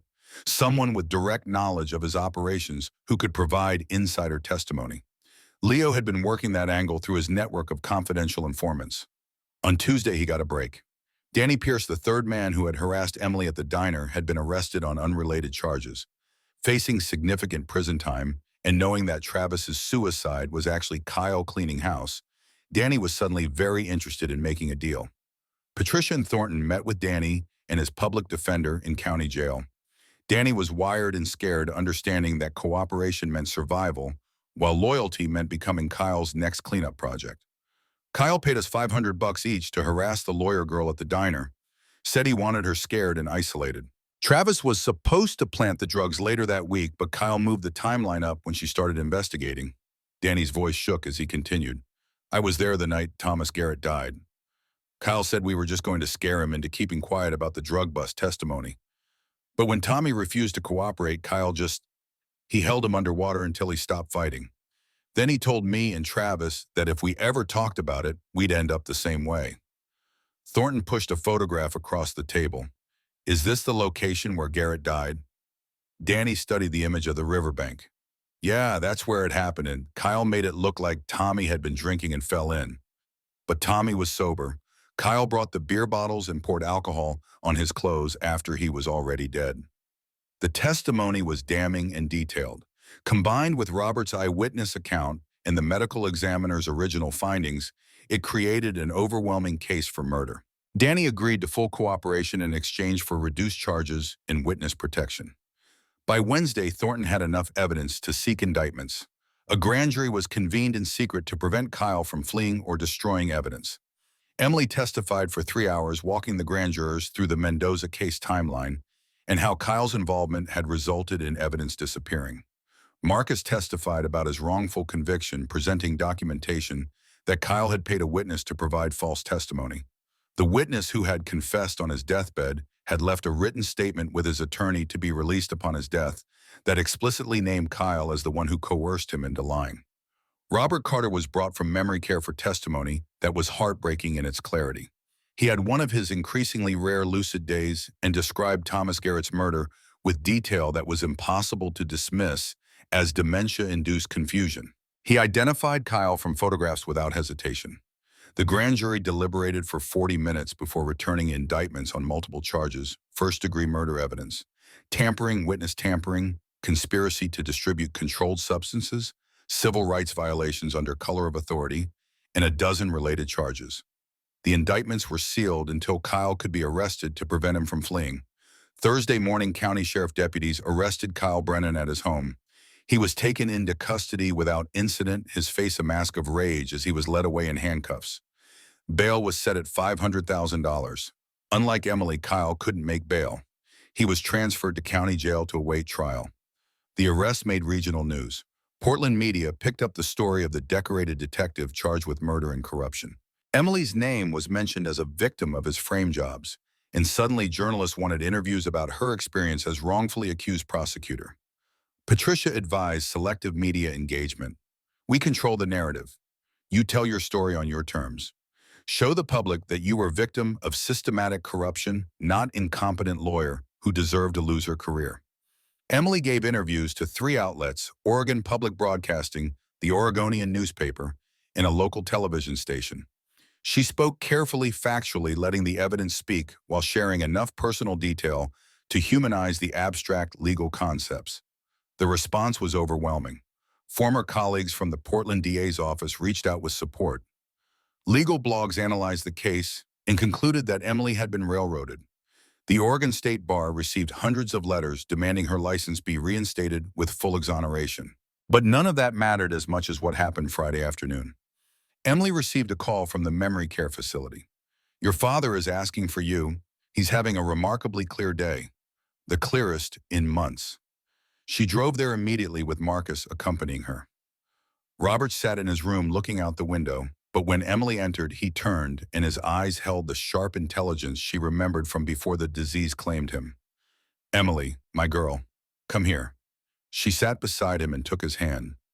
Robert studied her face with focus that seemed to actually be her rather than looking through her towards something only he could perceive. I heard about Kyle's arrest on the news. They say you helped build the case against him. Emily nodded. I did, Dad. We all did. He's going to prison for what he did to Thomas Garrett, for what he did to you, to me, to everyone he hurt.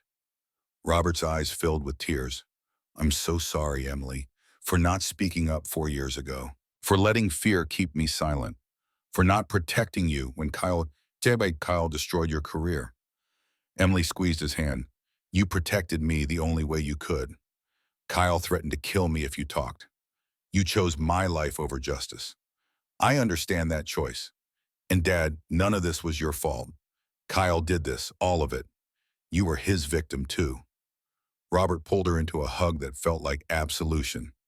You've become so strong. Stronger than I ever was. Your mother would be proud. I'm proud. The lucidity lasted another hour before the fog began rolling back in. But Emily held on to those words like a life raft. Her father was proud. He saw her strength instead of her failures. That recognition mattered more than any legal victory. The trial was scheduled for January, giving both sides time to prepare. Kyle hired James Crawford, an expensive defense attorney known for representing dirty cops and organized crime figures. Crawford filed dozens of motions attempting to suppress evidence, discredit witnesses, and delay proceedings. But Judge Sarah Morrison, a no-nonsense jurist with 30 years on the bench, denied most of the defense motions and set a firm trial date. The case would proceed. Emily threw herself into trial preparation with Patricia and Thornton. She was technically still a defendant in her own drug possession case, but those charges had been dropped after Angela's recording, and Danny's testimony proved Kyle had orchestrated the frame job.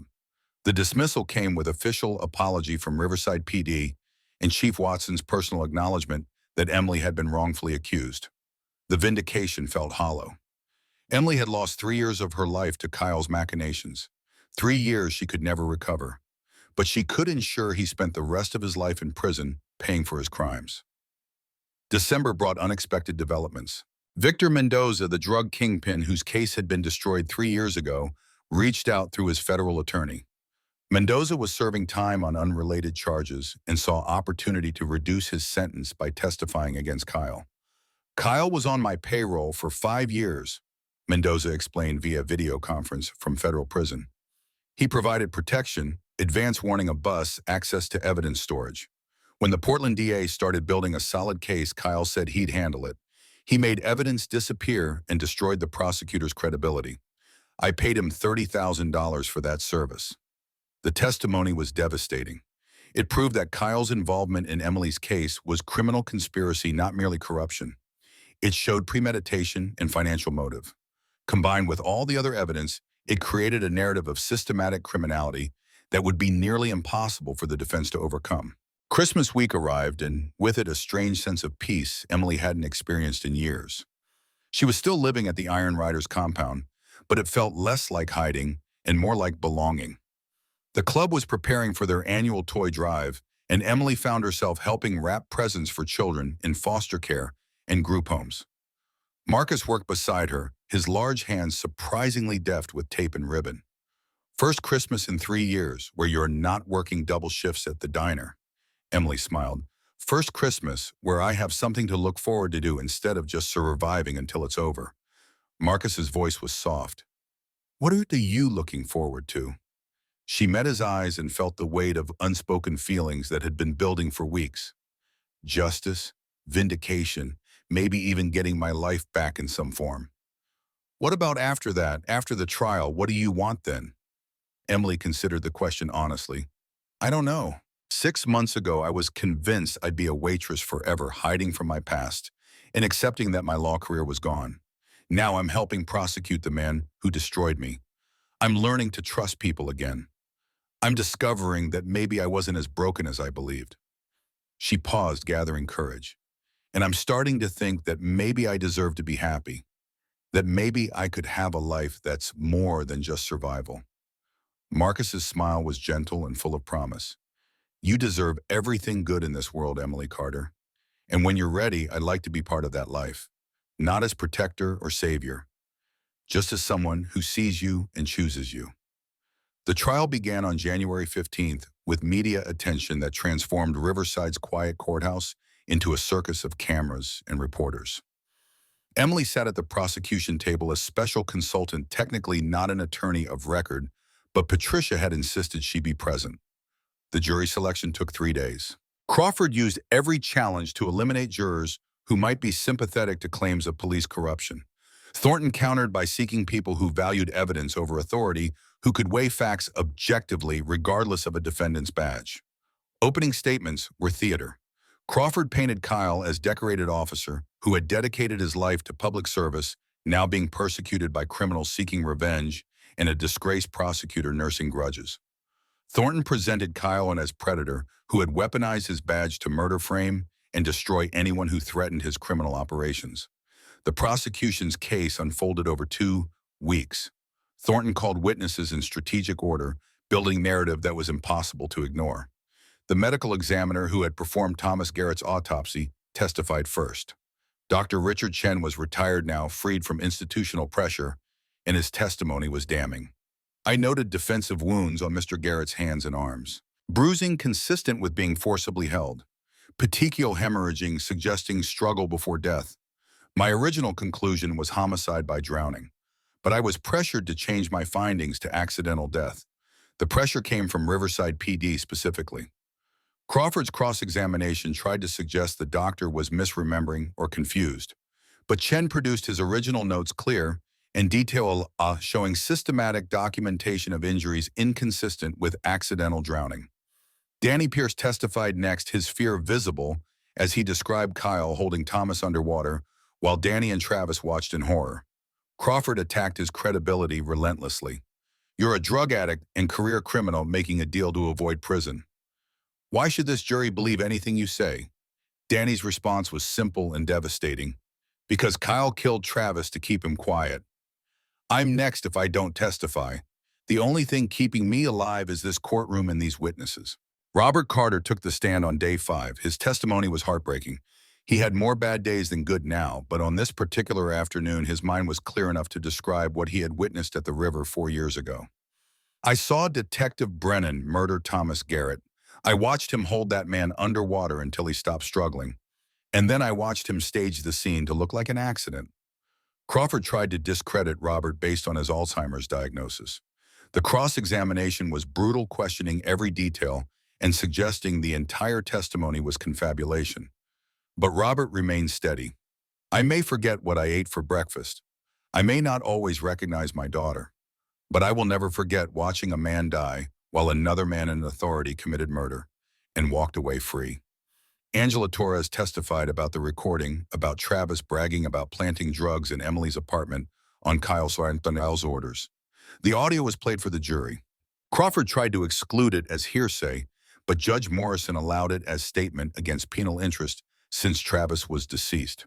Marcus Sullivan testified about his 8 years of wrongful imprisonment, about the evidence that Kyle had planted, and the witness Kyle had paid to lie. The documentation was overwhelming: financial records showing payments, the deathbed confession, the eventual exoneration. Victor Mendoza appeared via video from federal prison and detailed his financial relationship with Kyle. Thornton walked him through specific instances where Kyle had provided protection or made evidence disappear in exchange for payment. Emily testified on day 10. She walked the jury through her prosecution of the Mendoza case, the discrepancies she had noted in Kyle's expert testimony, her intention to investigate further, and then the mysterious disappearance of evidence that destroyed her case and career. Crawford's cross-examination was vicious. "Miss Carter, you lost your law license due to professional misconduct. You're a disgraced attorney who couldn't handle the responsibility of prosecution. Isn't it more likely that you simply failed and are now seeking to blame Detective Brennan for your own incompetence?" Emily met his eyes without flinching. "I lost my license because evidence disappeared from a secured facility that Detective Brennan had access to. I was blamed for tampering that I didn't commit, and I've spent 3 years believing I deserve that blame because that's what corruption does. It makes victims internalize shame that belongs to the perpetrator." She continued, her voice strengthening. "But I'm done carrying Kyle Brennan's shame. I was a good prosecutor. I asked the right questions. I threatened his criminal enterprise, and he destroyed me to protect himself. That's not incompetence. That's victimization." The courtroom was silent. Several jurors were nodding. Crawford tried to recover, but the damage was done. Kyle took the stand in his own defense on day 12. It was a calculated risk. Crawford clearly wanted to humanize him, to show the jury a dedicated officer rather than the monster the prosecution portrayed. Kyle's testimony was polished.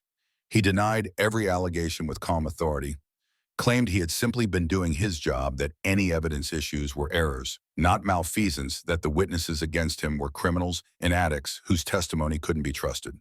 But Thornton's cross-examination was surgical.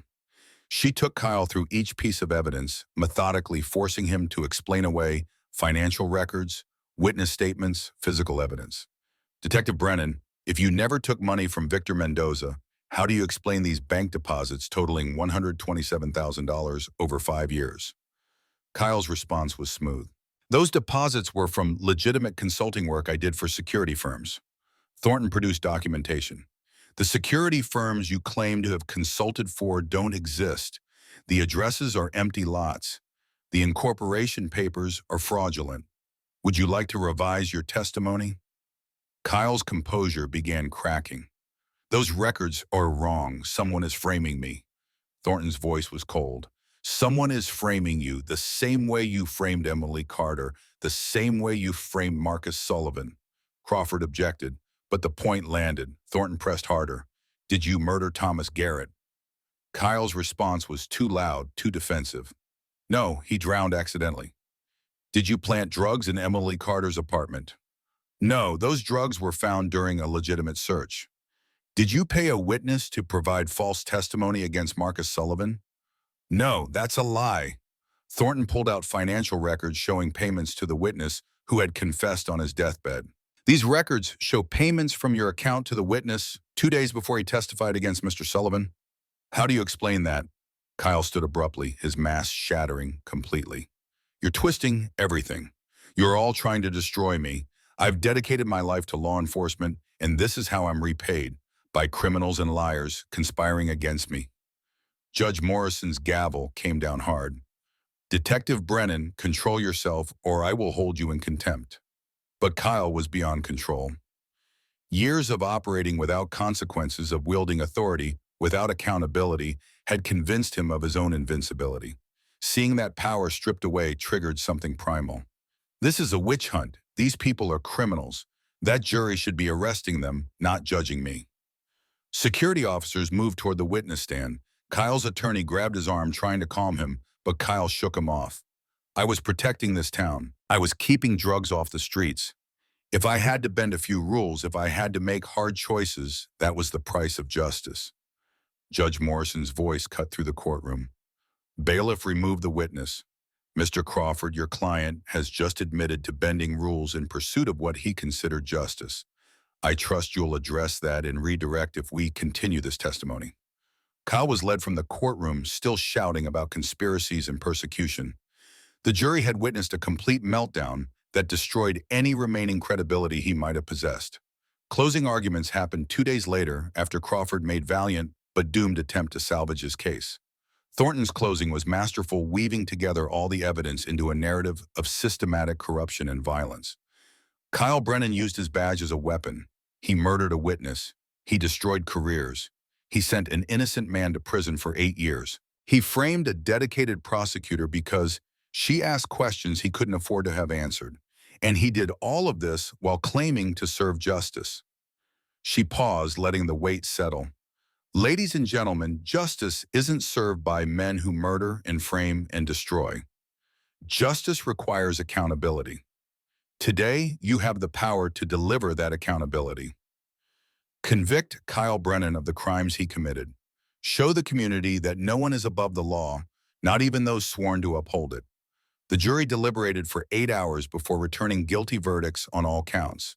Murder in the first degree, conspiracy, evidence tampering, civil rights violations. Every charge stuck. Kyle showed no emotion as the verdicts were read, but Emily felt something break open inside her chest. 3 years of shame and self-blame and survival mode finally releasing their grip.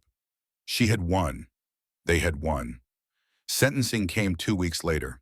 Judge Morrison showed no mercy. Mr. Brennan, you betrayed every oath you took. You used your position of trust to prey upon the vulnerable. You murdered, you framed innocence. You corrupted the very justice system you were sworn to protect. I hereby sentence you to life in prison without possibility of parole for the murder of Thomas Garrett. All other sentences to run consecutively. Kyle was led away in shackles. As he passed Emily at the prosecution table, he locked eyes with her one final time. The hatred there was pure and undiluted. But Emily didn't flinch. She had stopped being afraid of Kyle Brennan the moment she decided to fight back. The aftermath unfolded over the following months. The Oregon State Bar formally reinstated Emily's license with full exoneration and public apology. The Portland DA's office offered her a senior prosecutor position, but Emily declined. Instead, she opened her own practice, Carter & Associates, specializing in wrongful conviction cases and defending those falsely accused by corrupt systems. Patricia Lynn joined as partner. Their first client was a woman framed by her abusive ex-husband who happened to be a deputy sheriff. Marcus received $1.2 million in compensation from the state for his wrongful imprisonment. He used the money to expand Iron Riders community programs, opening a job training center called Second Chances Garage that taught mechanics and welding to ex-convicts struggling to find employment.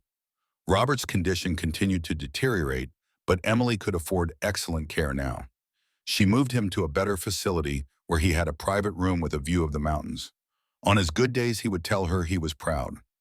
On his bad days, she would sit with him and hold his hand and feel grateful they had gotten justice before the fog claimed him completely. 6 months after the trial, Emily stood in Crossroads Diner on a Friday night. The Iron Riders had returned to their weekly tradition, 15 motorcycles parked outside in neat formation. Emily sat with them in the same booth where Kyle had first threatened her, where Marcus had first intervened, where her life had fundamentally changed. Hank brought coffee and pie without being asked. On the house, all of you, you saved this diner and probably saved this town from that corrupt bastard. Marcus sat beside Emily, their shoulders touching, in the comfortable way that had become natural over months of growing closer. They were officially dating now, taking it slow but deliberately building something real, on a foundation of shared trauma and mutual respect. Preacher raised his coffee cup. To Emily Carter, who reminded us that justice isn't dead, it just needs someone brave enough to fight for it. The toast echoed through the diner. Emily felt warmth spreading through her chest that had nothing to do with the coffee. She looked around at faces that had become family: Marcus, who had saved her Patricia, who had defended her Leo, who had investigated tirelessly Bull and Smoke, and Tommy, and all the Iron Riders who had protected her when she had no other allies. I didn't do this alone. Emily's voice carried quiet certainty. Every person in this room fought for me when I couldn't fight for myself. You saw me when I was invisible. You believed me when I'd stopped believing in myself. You proved that family isn't just blood. It's who shows up when you're at your lowest and refuses to leave.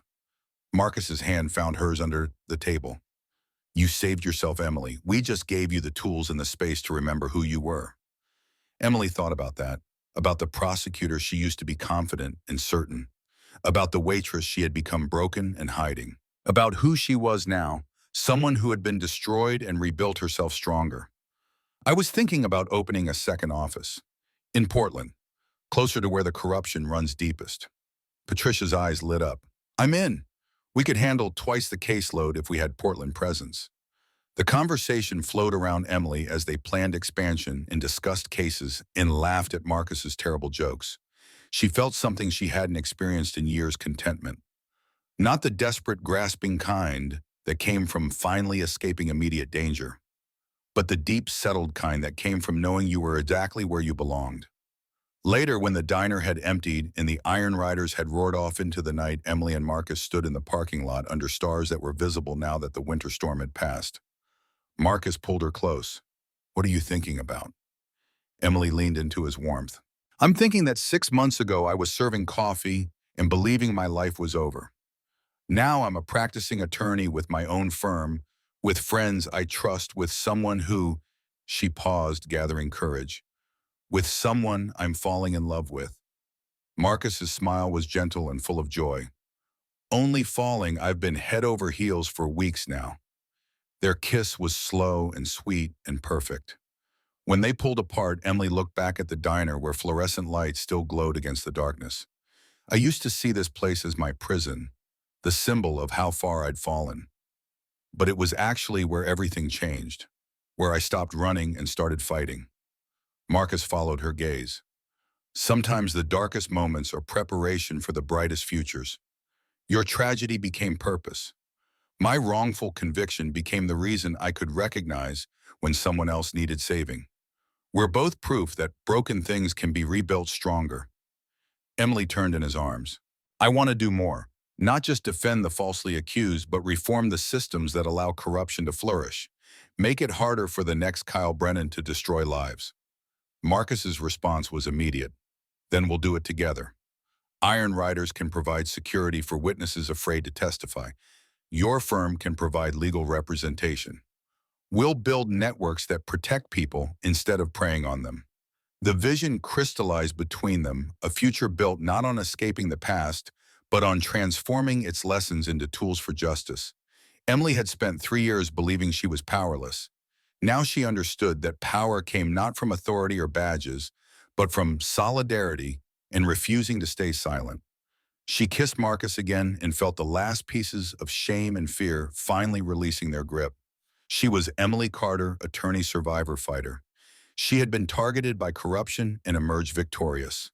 She had lost everything and rebuilt something better. The diner's neon sign flickered behind them, pink and blue light painting the wet pavement in familiar patterns. This place where her nightmare had intensified was also where her salvation had arrived in the form of 5 bikers who saw someone worth protecting. Thank you, Emily whispered, for seeing me that first night, for intervening when you didn't have to, for believing in me when I'd stopped believing in myself. Marcus pulled her closer. You would have done the same for me. That's who you are. Someone who fights for justice even when it costs everything. They stood together in the parking lot where so much had changed, where violence had been met with protection, where isolation had transformed into family. The motorcycles were gone, but their presence lingered a promise that someone was always watching, always ready to defend those who couldn't defend themselves. Emily thought about Kyle in prison, spending the rest of his life paying for crimes he had committed with impunity for too long. She thought about Thomas Garrett finally having justice, about Marcus's 8 stolen years being acknowledged, about her own vindication in the career she was rebuilding on her own terms. Most of all, she thought about Robert, whose witness murder had set all of this in motion. His mind was fading, but he had lived to see Kyle convicted. He had seen his daughter triumph over the man who had destroyed her. That mattered more than anything.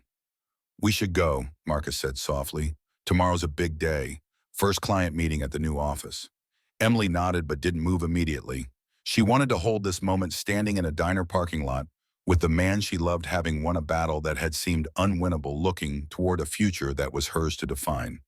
The February air was cold, but Emily felt warm. She had learned that sometimes the people who save us are the ones who remember when no one saved them. She had learned that family was built through choice and commitment rather than blood. She had learned that justice required courage, especially when the system itself was corrupt. And she had learned that she was stronger than every force that had tried to break her. They drove back to the compound where Emily still kept a room, though she was looking at apartments in Portland. The transition from survival mode to actually living was happening gradually, each small step forward, feeling monumental after years of stagnation. Marcus walked her to her door, their goodnight kiss lingering with promise of futures not yet written, but definitely anticipated.